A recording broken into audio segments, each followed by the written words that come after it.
Hello everyone, আসসালামু আলাইকুম। কেমন আছেন সবাই? আলহামদুলিল্লাহ, আমিও ভালো আছি।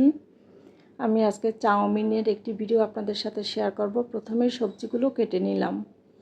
ক্যাপসিকাম, গাজর, পেঁয়াজ কুচি, কাঁচামরিচ কুচি, রসুন কুচি। এরপর একটি কাপে পরিমাণ মতো টমেটো সস, সয়া সস আর প্যাকেটের ভিতরে যে নুডলসের মশলার প্যাকেট থাকে ওখান থেকে 2 প্যাকেট মশলা আমি এর ভিতর মিশিয়ে নিব।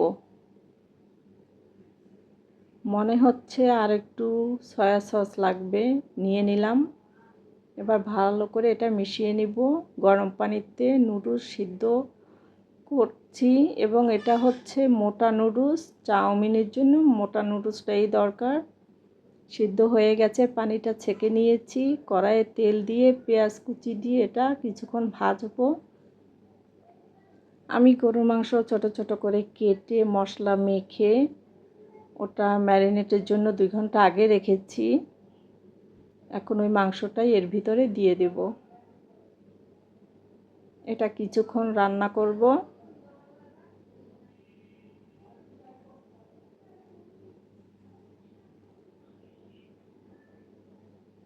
এটা ভালো করে রান্না হয়ে গেছে। এরপর রসুন কুচি,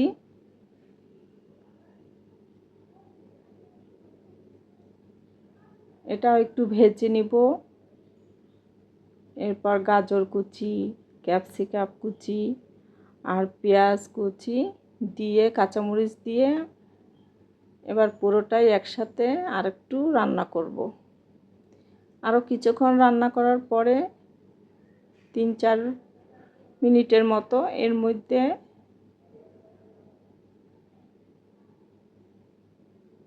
সব মিলিয়ে 3-4 মিনিটের মতো রান্না করে মিশ্রণ মশলাটা এর ভিতর দিয়ে দিব।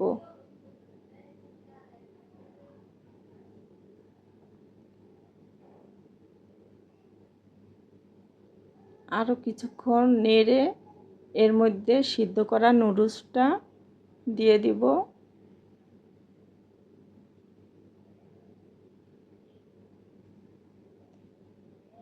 এবার নুডলসের সাথে মশলাটা ভালো করে মিশিয়ে নিব। সব জায়গায় যেন মশলাটা লেগে যায়। কি সুন্দর একটা কালার এসেছে, দেখেছেন? কত ভালো লাগছে।